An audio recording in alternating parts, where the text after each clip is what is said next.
시험의 전체 난이도에 대한 이야기를 좀 시작을 해보겠습니다.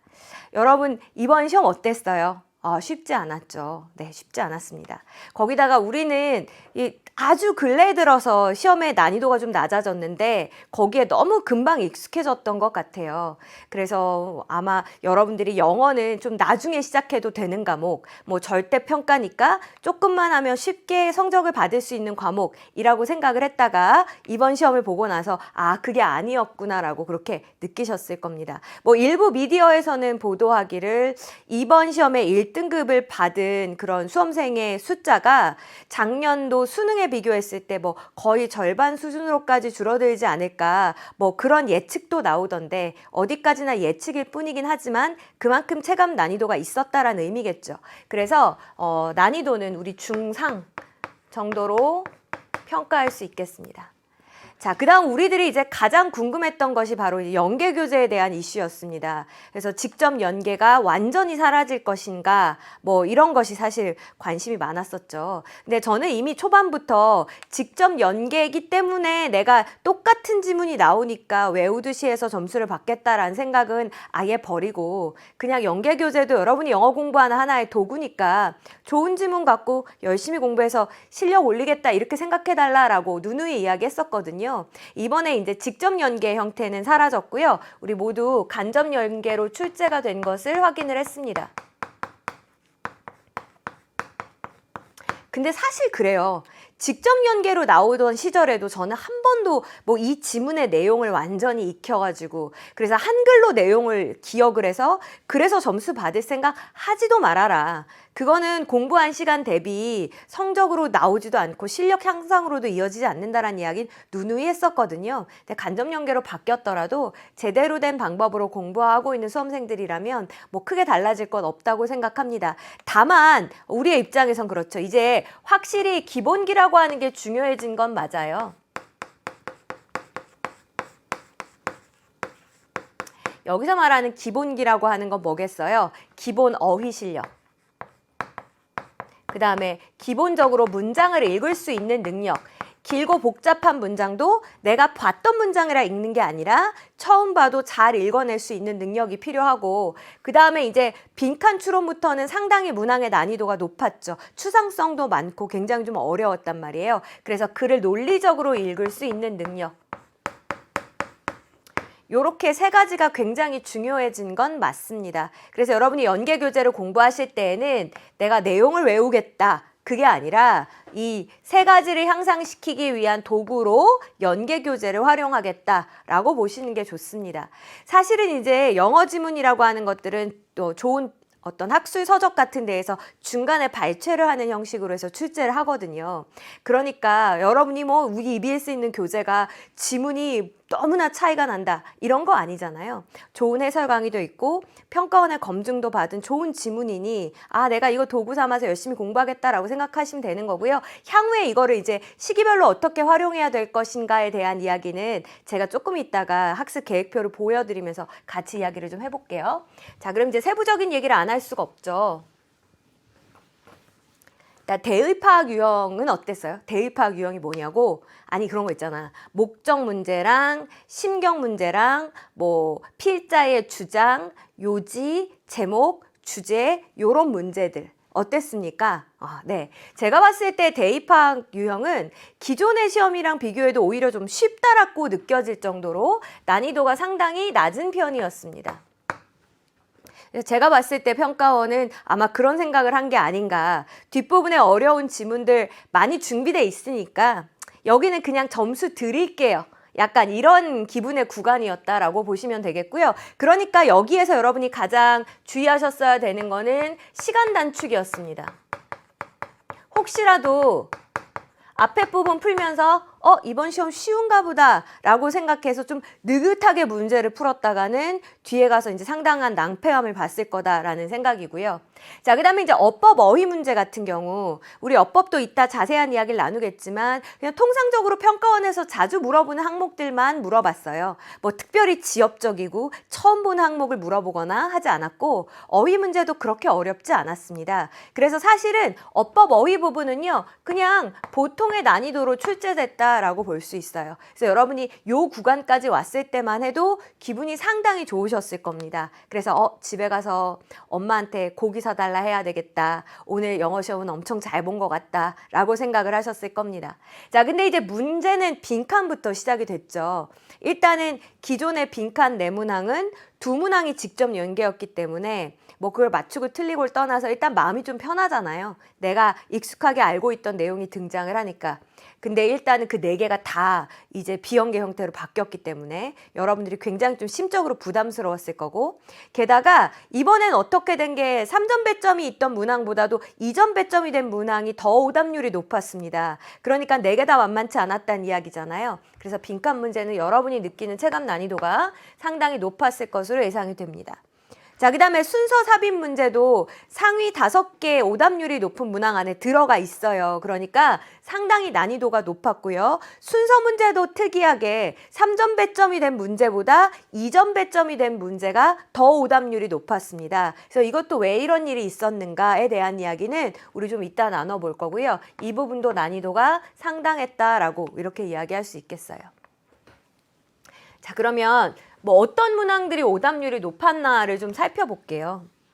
뭐 사실은 남들이 맞았던 틀렸던 그냥 나만 내 실력 키워서 잘 보면 되는 거긴 하지만 그래도 봤더니 이제 글의 순서 문제, 빈칸 추론 문제인데 얘가 이제 2점 배점이 되어 있던 빈칸, 그것도 한 단어짜리 빈칸이었는데 이례적으로 아주 오답률이 높았고요. 순서 문제는 정답이 1번이라고 하는 함정 때문에 많은 친구들이 사실 난이도가 높은 글이 아니었음에도 불구하고 설마 답이 1번이야 라고 생각을 하다가 오답을 아주 많이 냈습니다. 자, 그 다음에 3점 글의 순서 문제도 여기 지금 상위 5개 문항 안에 들어가 있고요. 문장 삽입 문제 중에 3점짜리 이게 사실 상당히 어려웠고, 빈칸 추론 3점짜리는 뭐 우리한테 쉬웠던 적이 없잖아요. 이것도 역시 어렵게 느껴졌을 거고요. 자, 이어서 빈칸 문제가 또 오답률에 이렇게 랭크가 되어 있고요. 그 다음에 어휘, 문장 삽입, 빈칸 추론, 요약문 완성. 그래서 지금 이렇게 10개의 오답률이 높은 문항들을 보면 딱 우리가 예상하는 그 고난도 유형 안에서 움직이고 있다는 것도 보셨을 겁니다. 자, 그 다음에 이제 어법 문제는 사실은 어법 문제가 딱히 어려웠다기보다는 어법 문제는 어떻게 내던 항상 일정 수준의 오답률을 유지합니다. 뭐 그렇게 보시면 되겠고요. 함축 의미 추론 문제는 3점 배점이긴 했지만 사실은 3점 치고는 그렇게 어렵지 않았는데 어쨌든 12위에 올라가 있고요. 그 다음에 또 어휘 문제, 주제 문제, 제목 문제 뭐 이렇게 보시면 되겠어요. 왜 어휘 문제가 2개냐고. 여기에 나와 있는 요 어휘 문제는 1지문 2문항의 어휘 문제예요. 뭐 사실은 그 자체의 난이도도 꽤 높은 편이었고, 게다가 이제 여러분들이 시간상 후반부는 많이 쫓기게 되잖아요. 그러니까 더 오답률이 올라갔을 거다라고 생각을 해봤습니다. 자, 그럼 이제 중요한 거는 그래서 앞으로 어떻게 해야 될 거냐에 대한 얘기잖아요. 이제 지금 제가 들려드리는 요 이야기는 우리가 크게 봤을 때 각 기간별로 이때까지 요거는 끝내야 되겠구나에 대한 이야기고요. 이따가 세부 항목으로 넘어가서는 이 부분을 푸는 데 있어서 너가 혹시 이 생각을 못했다면, 아니면 이 부분을 푸는 데 있어서 너가 혹시 실수를 했다면, 그럼 앞으로 구체적으로 요런 교재로 요렇게 공부해야 돼를 가이드해 드릴 테니까 일단 우리 이제 큰 그림부터 한번 그려봅시다. 항상 계획표를 짤 때는 역순으로 짜는 게 가장 실패가 적습니다. 그러면 11월 수능을 생각하고 우리가 이제 10월부터 역순으로 짠다라고 했을 때 10월에 해야 되는 게 뭐예요? 그렇지. 10월에는 이제 반드시 실전 연습을 하셔야 돼요. 요 실전 연습은요, 사실은 그냥 등급에 상관없이 누구나 요 기간에 들어가면 실전 연습을 하셔야 됩니다. 실전 연습은 어떻게 하는 게 실전 연습이야? 막 문제집 펴놓고 문법 뭐 나왔나 보고 막 그때 단어 거기서 찾아서 외우고 구문 분석하고 이런 거예요? 아니죠. 실전 연습은 오답 체크 크게 하시고, 그 다음에 좀 이 헷갈렸던 그런 문항들 정답의 근거 확인하시고, 이 정도로 넘어가기 때문에 생각보다 굉장히 많은 양을 풀 수 있어요. 한 달이라고 하는 기간 안에도요 많이 풀 수 있어요. 그때 생각해봐요.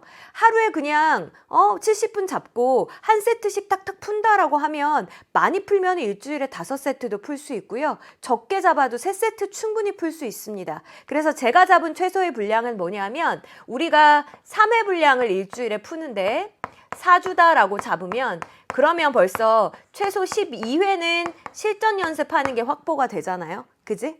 자, 이때 이제 참고할 수 있는 교재가 뭐가 있냐면 우리 EBS에서 나오는 파이널 모의고사라든지 뭐 이런 류의 모의고사들이 있습니다. 봉투형으로 나온 모의고사들, 넘기는 문제집이라고 하는 그런 모의고사들이 있으니까 여러분들이 잘 보시고 선택하셔서 요 기간에는 실전 연습을 하는 걸로 이렇게 생각을 하셨으면 좋겠어요. 자, 그러면 실전에 들어오기 전에 반드시 끝나 있어야 되는 공부가 있어요. 그게 뭡니까? 그렇지. 일단 기출을 푸시고 기출은 이렇게 보는 거구나. 이게 잡혀 있어야 사실은 실전 연습이 의미가 있는 거예요. 기출이 제대로 잡혀 있지 않은데 바로 실전 연습부터 하는 거는 사실은 큰 의미가 없습니다. 그래서 늦어도 9월에는 기출이 들어가 있어야 되고요. 자, 이제 여기서부터는 수험생에 따라서 조금 스케줄이 달라질 수 있습니다. 제가 바라건대 중위권 정도 되는 친구들은 8월에는 기출을 봤으면 좋겠다라고 하는 게 제 소망이고, 중하위권 친구들 같은 경우에는 기출은 아무래도 어려울 수밖에 없어요. 이건 아무리 쉽게 설명해도 어려워요. 왜? 지문 난이도 자체가 높기 때문에. 그래서 어쨌든 준비가 어느 정도 된 시점에서 봐야 되기 때문에 가장 늦게 봤을 때에는 우리가 기출을 9월까지 생각할 수 있겠다, 이렇게 보시면 되겠습니다. 자, 이제 기출이라고 하면 뭐냐면 평가원에서 출제하는, 평가원이 이제 몇 월을 출제하는지 알고 계시죠? 6월, 9월 수능, 요게 이제 평가원에서 출제하는 시험이고요. 그래서 보통은 이제 3개년을 보자라고 그렇게 이야기를 합니다. 그 다음에 이제 그 교육청에서 출제하는 시험들이 있습니다. 교육청에서 출제하는 시험이 언제예요? 3월, 4월, 7월, 10월 이런 것들이 이제 교육청에서 출제하는 시험이죠. 그래서 이것도 3개년을 활용했으면 좋겠다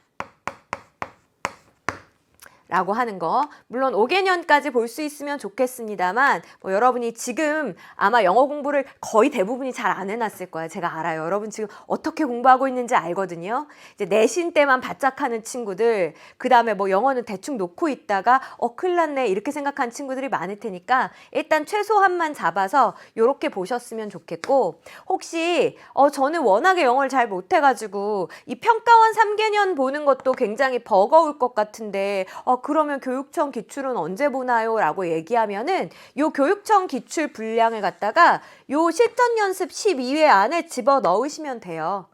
시중 문제집보다는 그래도 저는 교육청 문제가 훨씬 낫다고 생각하거든요. 그러니까 요거는 요대로 이렇게 옮겨서 푸시면 되겠습니다. 여러분이 이제 이렇게 좀 늦게 기출 문제를 보면 아마 주변에서 말들이 많을 거예요. 야, 너 지금 기출 그때 봐서 늦어. 지금 당장 기출부터 봐야 돼. 이렇게. 그런 얘기 신경 쓰실 거 없어요. 기출은 여러 번 보는 게 아니고 영어는 딱 한 번만 보면 되는 거고, 한 번 볼 때 제대로 보면 되는 거예요. 이 이전에 있는 모든 공부들은 여러분이 기출을 제대로 흡수하기 위해서 기초 체력, 빌드업하는 시간이에요. 빌드업이 안 돼 있는 상태에서 기출을 본다는 건 그냥 진짜 엄청 고영양가의 음식을 먹는데 내 소화기관이 다 고장나 있는 상태에서 먹는다라고 생각하시면 됩니다. 그러면 이제 아무 흡수가 안 되잖아요. 그러니까 이거 너무 시기 늦는 거 생각하지 마시고 아무리 늦어도 그래도 9월까지는 볼 수 있게끔 여러분이 이렇게 마련을 하셨으면 좋겠습니다. 자, 그 다음에 그래도 저는 아주 영어를 놨던 건 아니라서 8월까지는 기출을 볼 수 있을 것 같습니다 라고 하는 친구들은 그럼 9월에는 뭘 해야 되느냐? 9월에는 여러분이 딱히 약한 약점 유형이 이제 어느 정도 좁혀질 거예요. 봐봐. 나는 주제도 가끔 틀리고 제목도 틀리고 빈칸은 다 틀리고 순삽도 가끔 틀려요. 이랬을 때 빈칸이 너의 약점 유형입니까? 아니에요. 그냥 여러분은 이것저것 지금 골고루 틀리고 있는 중이고, 특히 빈칸은 그냥 폭망 이런 상태인 거지 그때 약점 공략이라고 이야기하지 않습니다. 이제 여기서 이야기하는 약점 공략이라고 하는 거는 그래도 대부분 맞출 것들은 이제 다 맞출 수 있게 안정이 된 상태에서 특정 유형을 많이 틀린다라고 하면 이제 그거를 좀 집중적으로 연습하는 기간이거든요. 그래서 영어 공부가 어느 정도 되어 있는 친구들은 9월에 이런 약점 유형을 공략하는 시간으로 이렇게 삼으셨으면 좋겠습니다. 자, 그러면 이제 8월에는 뭘 해야 되느냐? 8월에는요, 6, 7, 8월을 이렇게 봤을 때 일단은 9월에 기출을 푸는 주로 5등급 이하의 친구들이 되겠죠. 이런 친구들은 그럼 이 기간 동안 뭐 해야 돼요?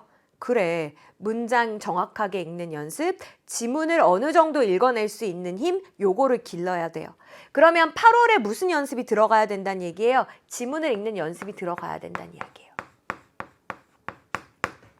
기출보다는 살짝 쉽지만 그래도 지문을 친절하게 가이드해 줄 수 있는 게 뭐가 있을까를 생각하면 그게 연계교재라는 거죠. 사실 연계교재는 모든 지문에 대한 아주 친절한 해설 강의가 다 올라가 있잖아요. 그러니까 여러분이 뭐 그걸 전문항을 다 보시지 않더라도 필요할 때 그때그때 도움을 다 받으실 수 있잖아요. 그래서 저는 요때 연계교재를 보셨으면 좋겠고, 이제 아직까지 연계교재를 한 권도 안 봤다라고 치면 그러면은 요 마지막에 수특, 영독, 마지막 단계의 영독을 보는 게 가장 좋겠다. 왜냐하면 얘가 지금 제일 난이도가 높은 편이거든요.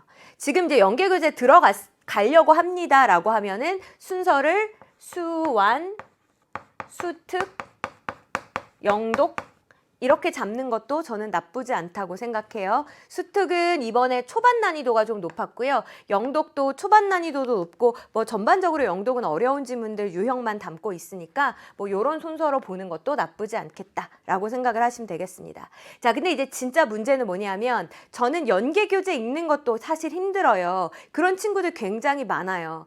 해설 강의를 보고 내용을 설명해주면 자기가 이해했다고 생각한다거나 아니면 해설지를 읽고 나서 대충 이런 내용이구나 이제 자기가 알았다고 생각을 하는 거랑 자기가 영문만 보고 이해를 하는 거랑 완전히 다른 얘기거든요. 그래서 제가 생각했을 때 지금 나는 내신이 급하지 않고 그리고 성적이 5등급 이하다라고 하면은 그러면 지금 개념 공부하시는 거 늦지 않았어요.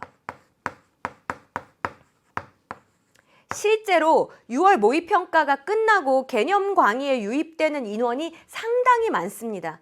해마다 그랬고요. 6월 모의평가가 어렵게 나온 해에는 특히나 더 개념 강좌로 굉장히 많이 유입이 됩니다. 그러니까 본인들이 느낀 거죠. 아, 대충 그냥 이렇게 실전 연습 좀 해가지고 어떻게 해보려고 했는데 아, 그게 안 되는구나. 역시 이 밑에가 기본이 비어 있으니까 위로 뭔가 쌓이지가 않는구나 라고 느꼈을 거예요. 그러면 주변에서 뭐라고 하든 개념하세요. 이거 하는데 얼마나 걸리는데? 한 달이면 충분히 다 보거든요, 개념교재. 그러니까는 지금 개념교재 시작하시는 거 전혀 두렵게 생각하지 마시고, 그리고 특히 뭐 지금 5, 6, 7, 8, 9등급 같은 경우에는 사실은 해석 공식 기출 구문도 어려울 겁니다. 그럴 때는 하나 더 이전 교재가 있어요. 베이직이라고 하는 강의가 있으니까 기초 개념부터 시작하셔도 돼요. 왜? 기초 개념 한 달 하고 7월 달에 기본 개념 한 달 하고 그 다음에 연계교재 보시고 기출 들어가도 어쨌든 시간이 맞잖아요. 아니, 선생님 이렇게 기본을 많이 투자해도 됩니까? 사실은 하위권이랑 상위권의 유일한 차이는 그겁니다. 상위권은 바로 기출에 들어갈 수 있다는 거고 하위권은 좀 더 준비 운동이 많이 필요하다는 거. 이 기간을 짧게 잡으시면 따라잡을 수가 없어요. 그러니까 여기에 투자하는 거를 절대로 여러분이 두렵게 생각하지 않으셨으면 좋겠습니다. 괜찮아요? 자, 그러면 세부 이야기로 들어가기 전에 단어에 대한 얘기 좀 할게요. 단어는 그러면 어떻게 공부해야 되느냐? 뭐 늘 나오는 얘기잖아, 그죠? 아, 그 기출문제집에 있는 단어를 뭐 연습장에 정리해서 풀어보겠습니다.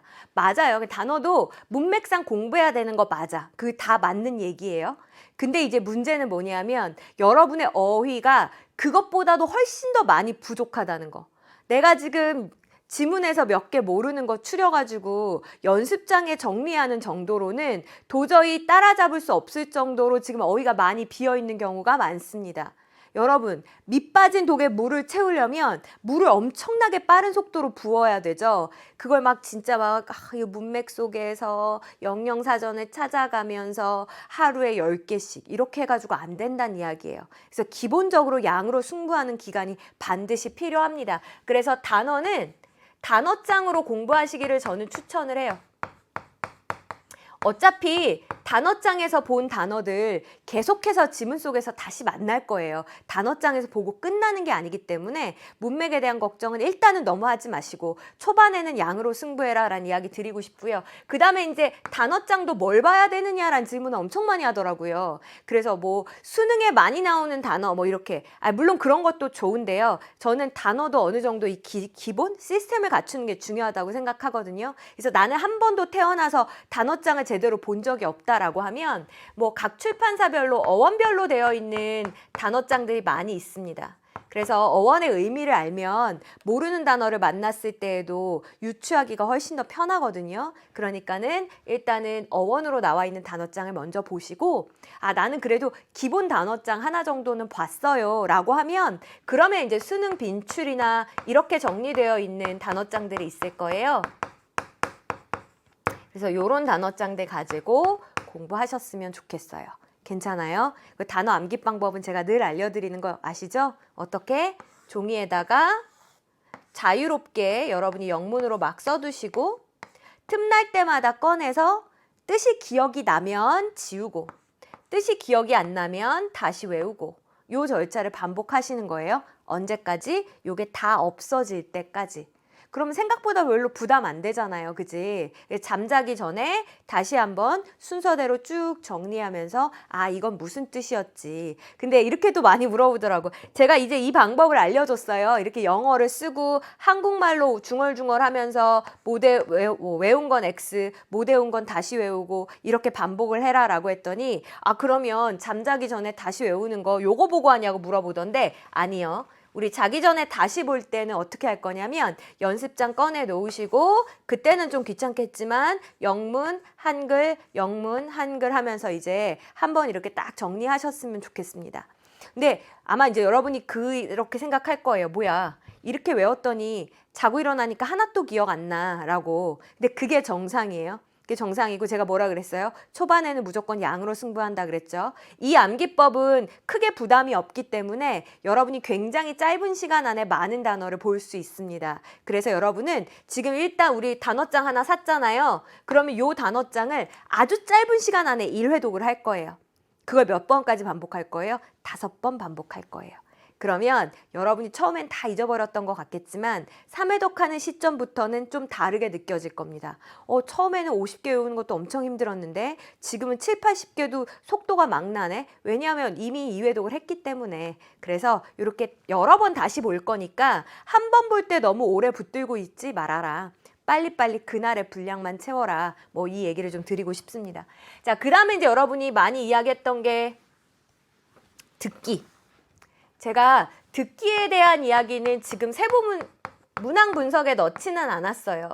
듣기에 대한 이야기는 자료로 대체해 드릴 겁니다만 듣기는 어떻게 해야 돼요, 쌤? 일단 듣기가 틀린다. 난 듣기에서 오답이 난다. 라고 하면은 듣기를 다 맞는 거를 최우선 과제로 삼으셔야 돼요. 듣기에서 한 문제 맞는 거나 진짜 어려운 독해에서 한 문제 맞는 거나 점수는 똑같잖아요. 그러니까 여러분 듣기는 무조건 다 맞는다 생각하시고 듣기는 연계교재 가지고 충분히 여러분 연습하실 수 있잖아요. 그지? 듣기 제일 중요한 거는 매일 듣는 게 제일 중요해요. 특히 지금 듣기에 오답이 안 나고 있는 친구들, 제가 아까 전에 시작할 때 하이니의 법칙이라는 이야기 했었잖아요. 그 똑같아요. 듣기도. 처음에 안 듣는다고 해서 무슨 일 안 생겨. 너는 계속 여전히 듣기 다 맞을 거예요. 근데 그게 300번이 쌓이게 되면 확 틀려요. 그리고 그때 뭐야, 너무 안 들었나 보다. 이제 좀 들을까? 그럼 늦었어. 그때에서 한 번에 확 따라잡아지지가 않습니다. 그렇기 때문에 듣기가 이미 만점이다라고 하는 친구들은 하루에 10분이라도 좋으니까 조금씩 시간 내서 들으시고, 듣기에 오답이 난다라고 하는 친구들은 시간 좀 더 투자하셔서, 사실은 뭐 진짜 영어 발음이 안 들려서 그런 것도 있지만 표현 자체를 몰라서 못 듣는 경우가 굉장히 많거든요. 그래서 이렇게 많이 물어보더라고요. 쌤, 듣기에서 모르는 표현 나오는 것도 따로 정리해야 됩니까? 당연히 정리하셔야 돼요. 수첩 하나 마련하셔서 듣기에서 나오는 모르는 표현들은 따로 정리하면서 보셔야 합니다. 듣기에 자주 등장하는 표현들이 있거든요. 그런 것들은 꼭 따로 보시라 라는 이야기를 드리고 싶습니다. 괜찮아. 자, 그 다음에 문장 해석이 잘 안 되는 친구들이 있어요. 일단은 이거는 뭘 보면 아니하면 조금 복잡한 문장을 주고 해석을 한 번만 손으로 써봐라 이렇게 얘기하면 그러면 정말 엉뚱하게 해석되어 있는 경우가 굉장히 많습니다. 근데 본인은 자각을 못하고 있는 경우가 많아요. 그래서 대충 비슷한 말 아닌가 이렇게. 근데 솔직히 내가 지금 4등급 이하가 나오고 있다라고 하면은 문장 해석이 잘 되고 있는 게 아닌 거예요. 절대로. 지금 이미 문장 해석에 빈틈이 굉장히 많은 거고요. 그 빈틈으로 여러분의 온갖 상상력이 스며들면서 우리가 지금 오답을 만들어내고 있는 거거든요. 그러니까 이걸 잡고 가셔야 돼요. 제가 아까 말했죠. 6월에 시작해도 하나도 늦은 거 아니라고. 근데 제가 이렇게 얘기하면 이렇게 많이 질문을 해요. 선생님 그러면 문장 해석 연습하는 거요. 그거 그냥 연계교재에 있는 거 모르는 문장 나올 때마다 정리하면 안 돼요? 아니면 저 기출 분석하는데 그때 모르는 문장 나올 때마다 정리하면 안 돼요? 이렇게 물어보더라고요. 근데 여러분 이건 아니야. 왜 아닌지 아세요? 우리 처음에 구구단 외우려고 하는데 저는 그냥 문제집을 통해서 구구단을 익혀보겠습니다. 뭐 물론 아주 불가능하진 않겠죠. 근데 상당히 비효율적이지. 일단 구구단표를 외우고 나서 문제를 최소한만 푸는 게 좋지 않아요? 그게 훨씬 더 효율적이에요. 그러니까 문장 해석에 있어서는 기본 개념서를 반드시 한번 보셔야 돼요. 개념서를 보고 어느 정도 이제 기틀이 잡히고 나서 그 다음부터 이제 연계교재도 보고 기출도 보고 하면서 여러분이 적용 연습을 더 해나가는 거지 기틀 자체를 이걸로 잡겠다? 그거는 사실은 힘듭니다. 그래서 지금 나의 등급을 보시고 문장 해석이 부족하면 지금이라도 꼭 보충하시라는 이야기 드릴게요.